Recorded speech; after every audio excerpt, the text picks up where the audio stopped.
মাননীয় স্পিকার, আপনাকে ধন্যবাদ। আজকে 2026-27 অর্থ বছরের বাজেট সম্পর্কে সাধারণ আলোচনায় আমাকে সুযোগ দেওয়ার জন্য আপনাকে ধন্যবাদ।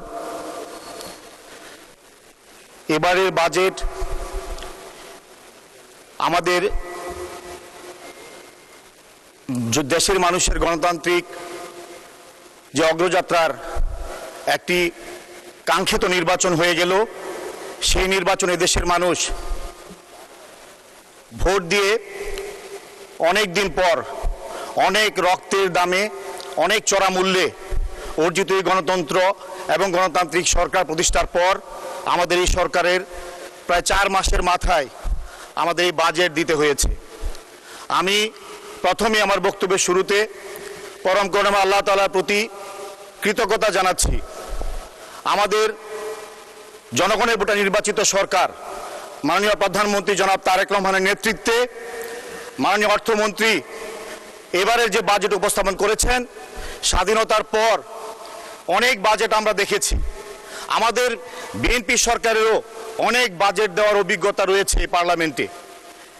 আমরা আজকে গর্ব করে বলতে পারি, মাননীয় প্রধানমন্ত্রী যেদিন বাংলাদেশে পদার্পণ করেছিলেন, যেদিন ঢাকার সবচেয়ে বড় রাজপথ 300 ফিটে জনগণের লাখো জনতার সমাবেশে উনি যেভাবে মানুষের সামনে বক্তব্যের এক পর্যায়ে বলেছিলেন, আই হ্যাভ এ প্ল্যান, আজকে তার একটি বাস্তব প্রমাণ এবং বাস্তব একটা দৃশ্যমান এই আই হ্যাভ এ প্ল্যানের যে পরিকল্পনা উনি বলেছেন, এটা সফল বাস্তবায়ন আমরা যেমনিভাবে এই 4 মাসের সরকারের মাথায় আমরা দেখেছি।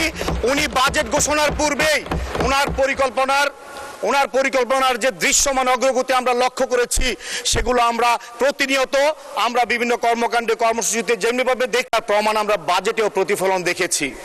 আজকে আমি বলতে চাই, আমরা গর্ব করে বলে থাকি, আজকে যে বাজেট ঘোষণা হয়েছে জাতীয়তাবাদী দলের সরকার। এমনিভাবে শহীদ রাষ্ট্রপতি জিয়াউর রহমান যখন আমাদের নেতা প্রয়াত রাষ্ট্রপতি উনি যখন বাজেট ঘোষণা করেছেন, সেই বাজেট এবং সেই বাজেটের পরবর্তী রাষ্ট্র পরিচালনার ইতিহাস যদি আমরা পর্যালোচনা করি, স্বাধীনতার পরে যত সরকার এসেছে সেই 3.5 বছরের শাসনামলকেও বাংলাদেশের একটি স্বর্ণযুগ বলা হয়ে থাকে। আজকে তার ধারাবাহিকতায় মাননীয় প্রধানমন্ত্রী যতবার দেশনেত্রী বেগম খালেদা জিয়া আজকে দুনিয়াতে না, উনি যতবার বাজেট দিয়েছেন, প্রত্যেকটা সময় বাজেট জনগণের জন্য বাজেট হয়েছে। জনগণ অত্যন্ত আনন্দ চিত্তে গ্রহণ করেছে, আমরা তার সফল বাস্তবায়ন দেখেছি। আজকে এই বাজেট ঘোষণার পর আমরা কি দেখলাম প্রতিক্রিয়ায়?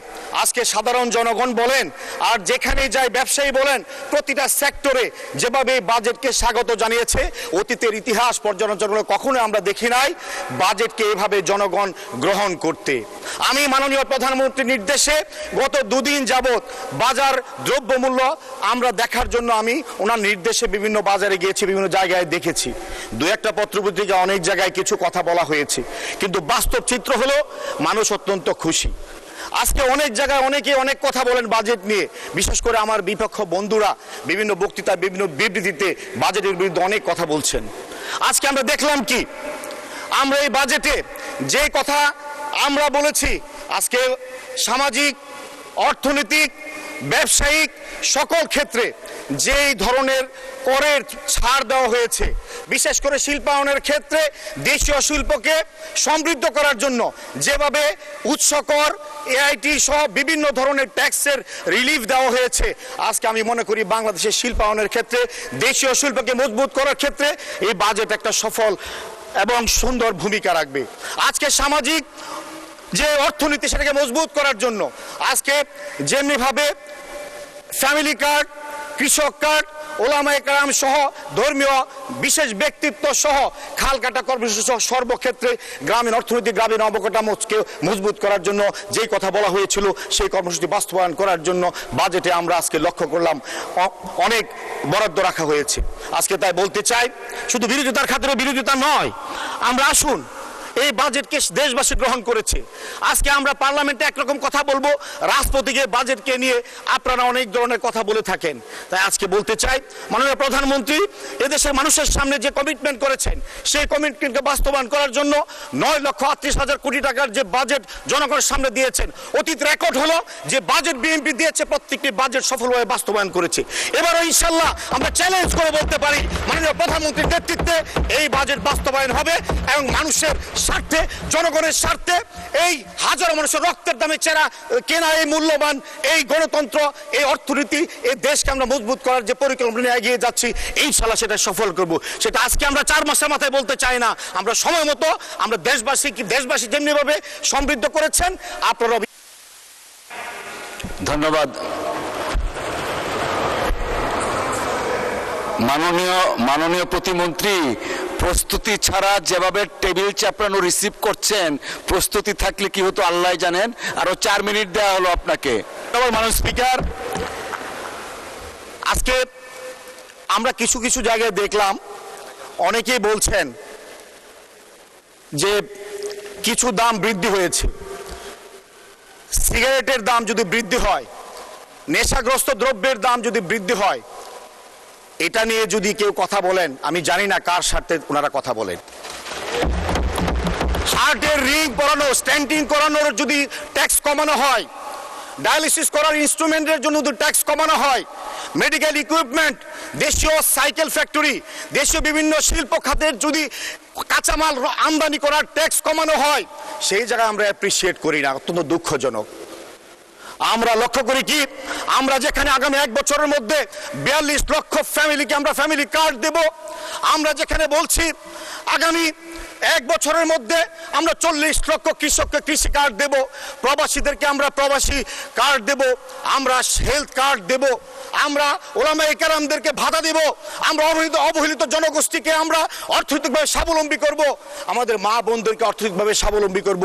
এই কথাগুলো যখন বাজেটে আমরা বলি, তখন সেই কথায় আমরা অ্যাপ্রিসিয়েশন পাই না, আমরা কোনো ধন্যবাদ পাই না, আমরা শুধু তিরস্কার পাই।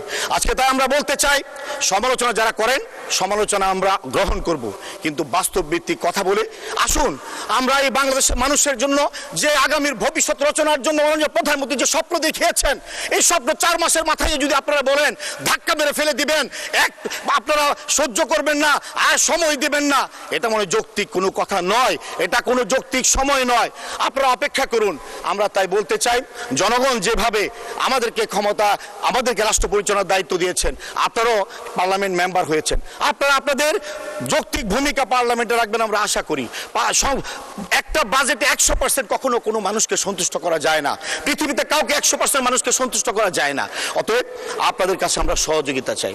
আমরা চাই এদেশের মানুষের দীর্ঘদিনের যে স্বৈরাচারী মনোভাব, ফ্যাসিস্ট যে অত্যাচার, জুলুম, নির্যাতনে এদেশের অর্থনীতি, এদেশের প্রাতিষ্ঠানিক যে অবকাঠামোর যে ধ্বংসযজ্ঞ, এখান থেকে বাংলাদেশকে আমরা উপরে তুলে ধরতে চাই। সেই কারণে মাননীয় প্রধানমন্ত্রী যে ভিশনের কথা বলেছেন, যে পরিকল্পনার কথা বলেছেন, তার মাধ্যমে যে উনি অত্যন্ত বিচক্ষণতার সহিত অর্থমন্ত্রী মহোদয় যে বাজেট দিয়েছেন, আমি মনে করি দেশের মানুষের সকলের প্রত্যাশার জায়গায় উনি যে পরিকল্পনার কথা বলেছেন, সেটা দৃশ্যমান বাস্তবায়ন হলো আজকের এই বাজেট।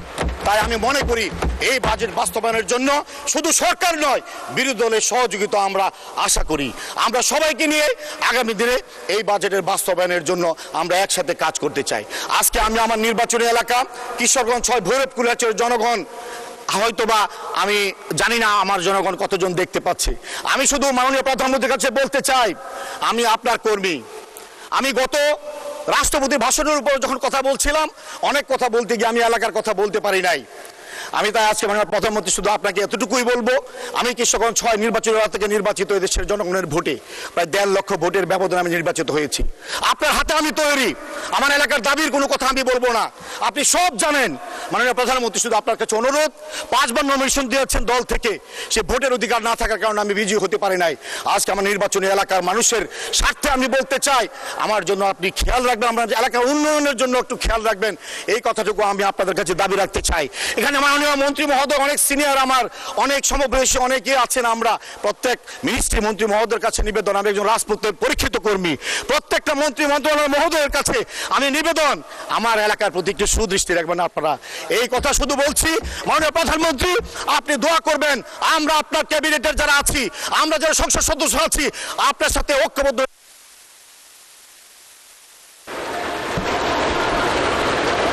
জি, ধন্যবাদ মাননীয় প্রতিমন্ত্রী।